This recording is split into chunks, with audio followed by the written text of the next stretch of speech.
আড্ডাগুলির অন্দরমহলে। আড্ডাগুলির অন্দরমহলে আজ আরো একটি নতুন পর্ব।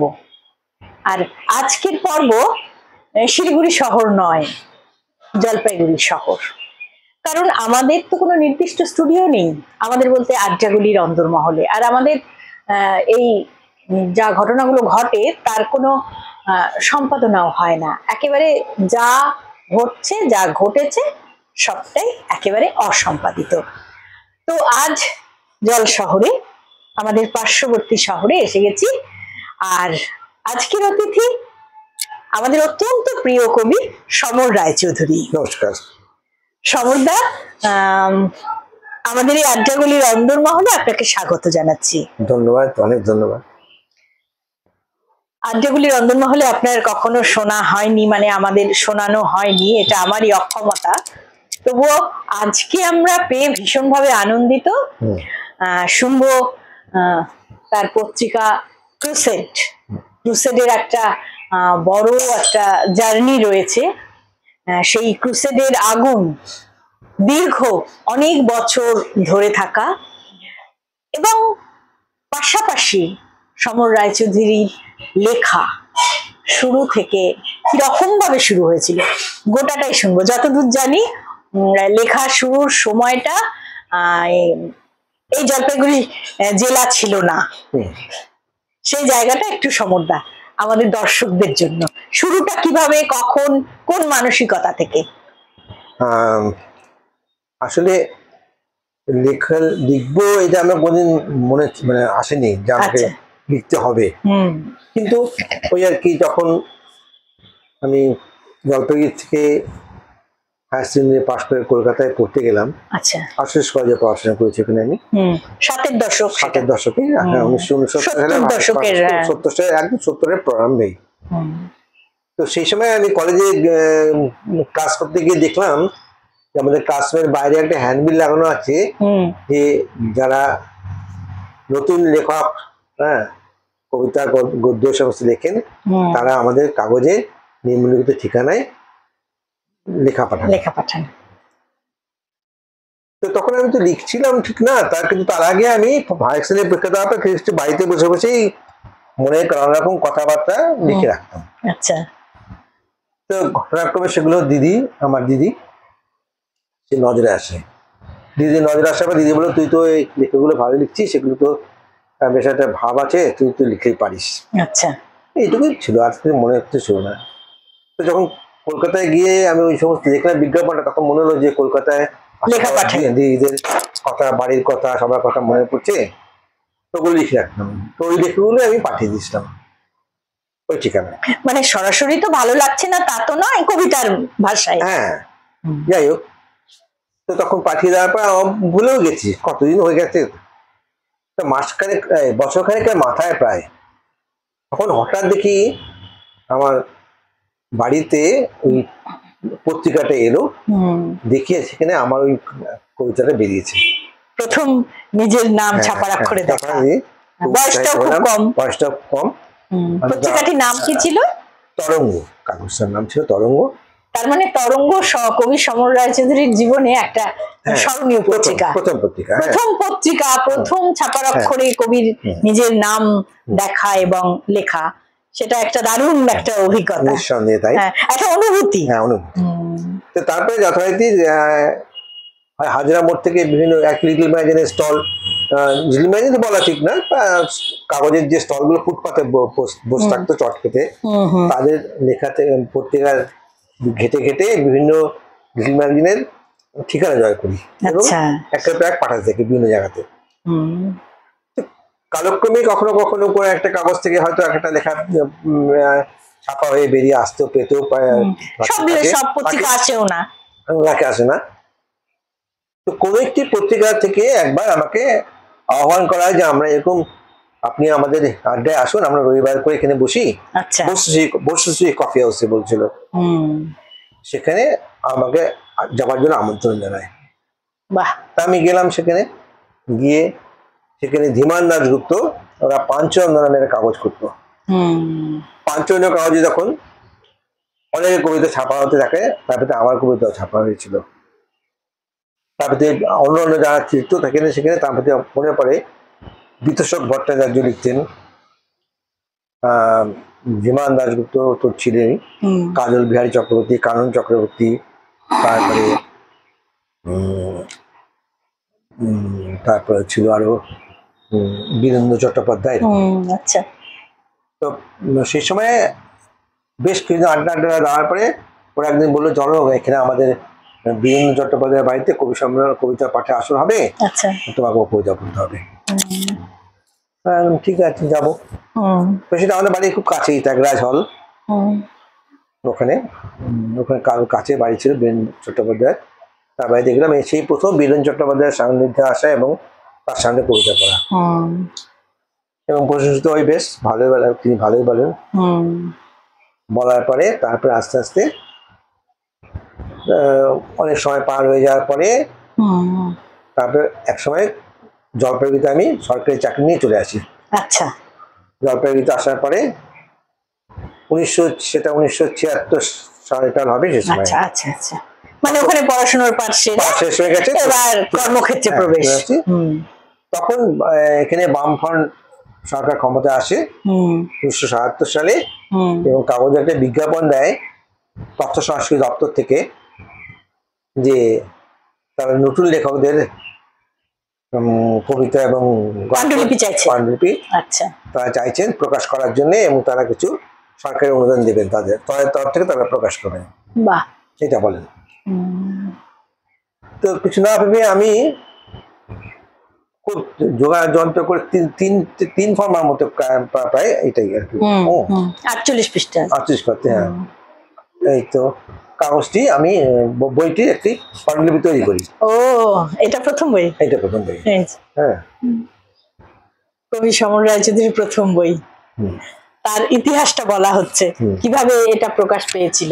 হ্যাঁ, আপনি বলুন। তারপরে করার পরে আমি গভর্নমেন্ট থেকে আমাকে জানানো হয় যে আপনার বইটি আমি নির্বাচন করেছি, পাণ্ডুলিপিটা গ্রহণ করেছি, এটা আমরা করবো, আপনি এত পয়সা আমরা দেবো, অর্থ সাহায্য করবো, আর বাকিটা আপনাকে জোগাড় করতে হবে, করে আপনি যে প্রকাশকে জোগাড় করুন, তাকে দিয়ে কাজটা করিয়ে নেবেন। তাতে যখন আমি, আমার বন্ধু ছিল শামসের আনোয়ার কবি, তাকে আমাকে জানাই, সেটা তুমি চিন্তা করো না, আমি বলে দেবো কাউকে, কার সাথে কথা বলে দেবো। তখন বিশ্ববাণী প্রকাশনীর ব্রজকিশোর মন্ডল,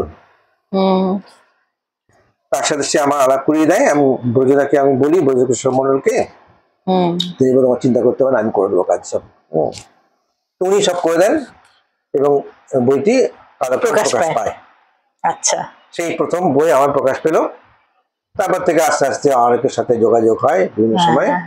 হ্যাঁ, এবং জলপাইগুড়িতে আসার পরেও উত্তরদেশ নামে একটি কাগজের সাথে আমার যোগাযোগ হয়। হ্যাঁ, জলপাইগুড়ির উত্তরদেশ, সেখানে আমি লিখি। আচ্ছা, তখন তো পাগলা ঘোড়া বিজয়দার বের হতো, তখনও বেরোতো। হ্যাঁ, তো তখন সেই সময় আমার সাথে বিজয়ের আলাপ হয়, বিজয়, শ্যামল, ওরা, ওদের সাথে আমার বন্ধুত্ব হয়, এবং আমরা সবাই মিলে কাগজটা করি। কোনটা? পাগলা ঘোড়া আমরা একসাথেই করতাম এক সময়। আচ্ছা। এবং আলাদাভাবে যে আপনি যে ক্রুসেড আলাদাভাবেই, সবটাই পাগলা ঘোড়া আলাদাভাবেই হয়। পাগলা ঘোড়ার মূল দায়িত্ব ছিল বিজয়ের, হ্যাঁ, সাথে শ্যামল ছিল, আর সেরকম ক্রুসেডের মূল দায়িত্ব ছিল আমার, সাথে শ্যামল ছিল সেই। তো তিনজনে আমরা সম্মিলিতভাবে কাজগুলো করতাম, যদিও কিন্তু লেখা নির্বাচন, পছন্দ লেখক তালিকা ঠিক করা, এগুলো আমরা নিজেরাই করতাম। মানে সম্পাদনাটা মানে একদম সিরিয়াসলি করা, মানে যে দেবে সেই লেখায় যাবে না। আচ্ছা, সেটা। তো এতে কাজকর্ম শুরু হয়, লেখালেখি শুরু হয়, এবং এক সময় গিয়ে ক্রুসেড আত্মপ্রকাশ করে। আর তার আগে মানে সেটা লেখালেখির কত বছর পরে? গায়ে গায়ে গায়ের সাথে। আচ্ছা, 1981 বোধ হয়, 1981-তে প্রথম ক্রুসেড বের হয়। আচ্ছা, এবং সেটা স্থায়ী হয় 2006 অবধি, ডিসেম্বর। কোনটা? এটা শেষ সংখ্যা? হ্যাঁ, শেষ সংখ্যা, ক্রুসেডের শেষ সংখ্যা 2006, যেটা জন্ম নিয়েছিল 1981-তে। মানে এত বছর ধরে এই যে বুকে আগুনটা ধরে রাখা, লিটল ম্যাগাজিনের যে বারুদ গন্ধ, সেটাকে পুষে রাখা এবং লালন করা, এখনো নিশ্চয়ই আছে। না নিশ্চয়ই আছে, এবং সেটা দুঃখ লাগে এখন যে এখন খুব খারাপ লাগে যে এখন আর সেরকম আমি দেখি না, সেই জায়গাটা নেই, উত্তাপ, সেই নতুন কিছু করবো, ভাঙা, প্রথা ভাঙা, একদম প্রথা ভাঙা, এই গতানুগতিকতার বিরুদ্ধে দাঁড়িয়ে ঝুঁকি নেওয়া, সেই জায়গাটা এখন আমরা সবসময় খ্যাতির পেছনে আমাদের বেশি কিছু করার নেই। আর এখন আরো যে সোশ্যাল মিডিয়া, ডিজিটাল দুনিয়া, সেটার জন্য আর কি অনেকটা এই বিষয়টা ঘটছে। আমাদের সময় সেগুলো ছিল না, আমরা কখনো কেউই কখনো ভাবিনি, এমনকি উত্তর দেশ কিন্তু সেই সময় অত করে এইভাবে ভাবতো না যে খ্যাতি হবে কোথায় আমার, সেটা এখন মনে হয় যে এখন কিন্তু এই জিনিসটা নষ্ট হয়ে গেছে, মানে সে চিন্তাধারার বদল ঘটেছে। এখান থেকে আমরা এখানে আমরা যেটা করেছি, এই সংখ্যাটা বিশেষ করে ধরছি, আপনি এটা পড়বেন, এই সংকলন প্রসঙ্গে পড়ার না পড়লেও হয়, এটা তো দরকার নেই। আচ্ছা, কিন্তু আপনার কণ্ঠে আমাদের যে শ্রোতা দর্শক রয়েছেন আড্ডাগুলির অন্দরমহলে, তাদের কিছু শোনাতে চাই। তাহলে আমি এটা পড়ি, এই সংকলন প্রসঙ্গে, এই সংকলনটা প্রসঙ্গে বিশেষ করে একটা মানে সর্বশেষ যে সংকলন, তার ভূমিকা। ঠিক আছে, এটা পড়ুন, কিন্তু কবিতাও কিন্তু একটা। আচ্ছা, পড়বো। লিটল ম্যাগাজিনের স্বর্ণযুগ বলে যদি কোনো সময়কে অভিহিত করা যায়, তবে তা নিঃসন্দেহে 70-এর দশক। আচ্ছা, যা মুক্তির দশক নামেও পরিচিত। আর্থসামাজিক ও রাজনীতির পরিপ্রেক্ষিতে ওঠা সেই সময়কার মুক্তির আহ্বানকে সংকীর্ণ গণ্ডির মধ্যে আবদ্ধ না রেখে সমসাময়িক তরুণ কবি, লেখক, শিল্পী, সর্বস্তরের সংস্কৃতি কর্মীরা তার পরিধিটাকে আরো অনেক বেশি সম্প্রসারিত করে নিয়েছিলেন। তারা সৃজনশীলতার ক্ষেত্রটিকে গড্ডালিকা প্রবাহ, সমস্ত রকম সংস্কার, অনুশাসন থেকে মুক্ত করতে চেয়ে এক নতুন বায়ুপ্রবাহের সৃষ্টি করেছিলেন।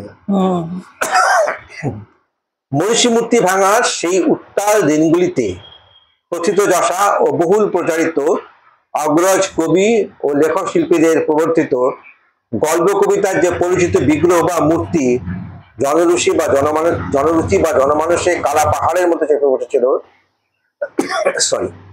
সেই মূর্তি ভাঙার শব্দ শোনা যাচ্ছিল সমসাময়িক তরুণদের সৃজনশীলতা নানান ক্ষেত্রে। তার চিহ্নগুলি ছড়িয়ে রয়েছে সেই সময়কার নানান লিটল ম্যাগাজিনে এখনো। আর তা শুধু গল্প কবিতার মধ্যে সীমাবদ্ধ নয়, বরং নানা সম্পাদকীয় প্রতিবেদন, বিবৃতি, ভাষা, টিকা টিপ্পনী, লেখক পরিচিতি, ভ্রম সংশোধন, পেছনের মরাট, এমনকি বিজ্ঞাপনের ক্ষেত্রেও যা অভিনব, এবং সেই সময়কার ওই পৃথক মূর্তি ভাঙার সাক্ষ্য বহনকারী। কুষ্টিদের বর্তমান সংখ্যায় তারই কিছুটা উজ্জ্বল উদ্ধার। অত্যন্ত সীমিত ক্ষমতায়, সীমিত সাধ্যের প্রয়াস, বলতে দ্বিধা নেই, নির্বাচিত ও আংশিক। এক্ষেত্রে উল্লেখ থাক 70 দশকের ওই ব্যাপক কর্মকাণ্ড নিছকই ক্যালেন্ডারে 10টি বছরের সংকীর্ণ পরিধির মধ্যে আবদ্ধ ছিল না, তার বিস্তার ছিল আরো বেশি। তাই ক্যালেন্ডার 70 দশক নয়, আমরা ধরতে চেয়েছি দৃষ্টিভঙ্গি, মতাদর্শের, চিন্তা চেতনা, অভিনবত্বের এই 70 দশককে। তাই 70 দশক বলতে এখানে ক্যালেন্ডারকে মানা হয়নি, মান্যতা পড়েছে কেবল বেশ অনেকটা সময় পেরিয়ে এসেও শুনতে পাওয়া সেই 70-এর প্রতিধ্বনি। এরপরে আর বের হয়নি। আচ্ছা, এটা কেন বের হলো না, হঠাৎ বন্ধ কেন হলো না? ইচ্ছে করলো না? তা না, আসলে ইচ্ছে করলো না, ইচ্ছে তো থাকে, কিন্তু প্রশ্ন হচ্ছিল যে তখন দায়িত্ব তো অনেক বেশি চেপে বসলো। আচ্ছা, একটা সময় ছিল এই কাগজগুলো আমরা করতাম, মানে এদের পেছনে, এটার পেছনে অনেক, মানে এখন আর বিজ্ঞাপনে আমি দৌড়াতে পারি না, কাজের দায়িত্ব পরিসর বেড়ে গেছে, সাংসারিক দায়িত্ব বেড়ে গেছে, সব ব্যাপারটা মিলে মনে হচ্ছে না এখন আর ওগুলো বিলাসিতা হয়ে যাচ্ছে। অনেক অনেক কিছুকে অগ্রাধিকার দেওয়া দরকার, যেমন পারিবারিক দায় দায়িত্বগুলিকে, দায় দায়িত্ব অনেক বেশি অগ্রাধিকার দেওয়া দরকার। কিন্তু মর্মে তো সেই আগুনটা রয়েছে, আছে সেটা তো পাই না করতে সবসময়। তো বেশি লেখাটা। আচ্ছা, আমরা প্রথম যে বই, সেখান থেকে একটা কবিতা শুনবো, এবং সর্ব যে শেষ বই রয়েছে এখানে, আমি জানি মানে যতদূর আমার কাছে খবর আছে একটা বোধহয় সমগ্র হতে চলেছে। সমগ্র তো হয়ে গেছে, সমগ্র না, সমগ্র তো হয়ে চলেছে ঠিকই, কিন্তু যেটা বই বেরিয়েছে লাস্ট বই, সেখান থেকে বরঞ্চ পড়ি আমি একটা। হ্যাঁ, আচ্ছা, যেটা বেরিয়ে গেছে অলরেডি। ঠিক আছে, এটা প্রথম বইয়ের কবিতা। প্রথম বইয়ের কবিতা। তাহলে একটু মানে এটাই আর কি আমাদের শ্রোতাদের একটু, বা আমাদের যারা রয়েছেন দর্শক পাঠক যাই বলি না কেন, আচ্ছা আচ্ছা, প্রথম বই এবং শেষ বই থেকে একটি একটি কবিতা। আচ্ছা, প্রথম বছরের প্রথম বইয়ের শেষ কবিতা আমি পড়ি। ঠিক আছে। বইটার নাম পাখি বাজার, কবিতার নামও পাখি বাজার। ঝিঝি ঝিঝি ডেকে ওঠে শরীরে, মাথার ভেতরে জেগে ওঠে পাখি বাজার। সারাদিন আকাশে বিভ্রান্তিকর সাদা ও শূন্যতা, সারাদিন মন ফাঁকা যেরকম বোতল, যেন বা অফিস হরতাল। আমি যাই বীরের দিকে, তবে যাই গাছের দিকে। আত্মহত্যাকারীদের জন্য এই বিল, এই গাছ আত্মহত্যাকারীদের। আর রেলপথ হলদিবাড়ি অব্দি প্রসারিত আশ্চর্য মিটার গেজ, এত সন্নিকটে ভাবতেই পাখির বাজার জেগে ওঠে শরীরে, মাথার ভিতর ঝিঝি সংসার। বাহ, এটা প্রথম বই থেকে।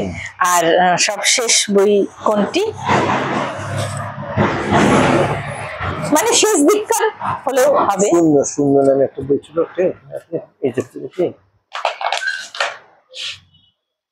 পাখির দুধ থেকে পড়া যেতে পারে। আচ্ছা, পাখির দুধ থেকে।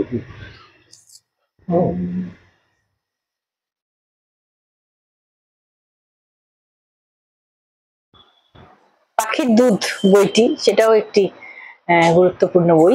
শূন্য সবশেষ বই, শূন্য থেকে। হ্যাঁ, শূন্য বইটি কবে বেরিয়েছে? কালেকশন অফ তবুও প্রয়াস থেকে বেরিয়েছে বইটি। শূন্য বই থেকে একটি কবিতা, কোনটা দেখে নিন।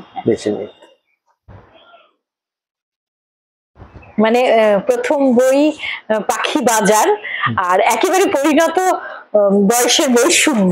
আমার মনে হয় নাম দুটোর মধ্যে এই যে কোথাও একটা ভেতরে ভেতরে যে পরিবর্তিত, যেটা পরিণত বয়স ডিজার্ভ করে, সেটাই মনে হয়, বা পরিণত মন সেই শূন্যের দিকে ধাবিত হওয়া, আর শুরুতেই যে বাজার এসে ভেতরে বসা, সেরকমই বোধহয় কিছু একটা হবে কবির ভাবনা। তো এবং কবি যে নামকরণ গুলো করেন সেখানে যে কি থাকে, কেননা মনের ভেতরে একটা স্তর, তার ভেতরে একটা স্তর, এইভাবে স্তরে স্তরে যেতে যেতে কবি তার পরিণত বয়সের কবিতার বইয়ের নাম রাখলেন শূন্য।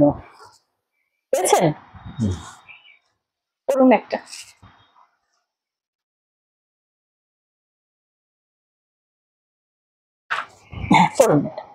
দূরদৃষ্টি কবিতা। দূরদৃষ্টি।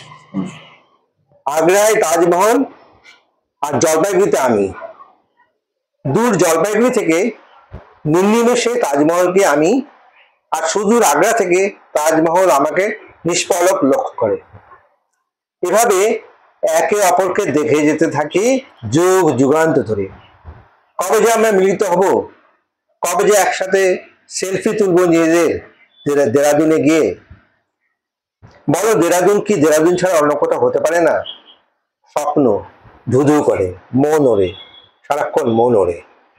আহা, মানে একেবারে সময়ের চিহ্ন পর্যন্ত এসে গেছে শেষ বইটায়। এটা কোন বছরে? তাজমহলের সঙ্গে সেলফি তোলার যে ভাষাটা, মানে ভাষাও কত পরিবর্তিত, মন পরিবর্তন হওয়ার সাথে সাথে সেখানে ভাষাও কোথায় নিয়ে চলে গেছে। এটা 2024-এর বই। আরো কি নতুন পাণ্ডুলিপি কোথাও নিশ্চয়ই রাখা আছে? আচ্ছা, ঠিক আছে। কথা হলো আমাদের অত্যন্ত প্রিয় কবি সমরদার সঙ্গে, সমর রায়চৌধুরীর সঙ্গে। সমরদা, আপনি খুব ভালো থাকবেন। হ্যাঁ, ধন্যবাদ। ইয়েতে আমি ভালো থাকবো নিশ্চয়ই। আর সবশেষে বলি যে আমিও তো একটা কাগজ করি, এবং সেই সংখ্যায় সমরদার একটি ইয়ে রয়েছে, সাক্ষাৎকার রয়েছে। সেই সাক্ষাৎকারটি সবাই পড়বেন, এবং সেটা পড়লে কবির আরো অন্তর্দেশে যাওয়া যাবে, তার অন্তর্মহলটা কিরকম সেগুলো জানা যাবে। আমার মনে হয় সাক্ষাৎকার সেই পরিচয়গুলো দিতে পারে। আমরা চাইবো কমল সমরদার কলম দীর্ঘজীবী হোক, সুস্থ থাকুন আপনি। ধন্যবাদ, অনেক ধন্যবাদ, নমস্কার সবাইকে। আমাদের আড্ডাগুলির অন্দরমহলে আজ এখানেই শেষ করছি, আবারও আগামী পর্বে দেখা হবে।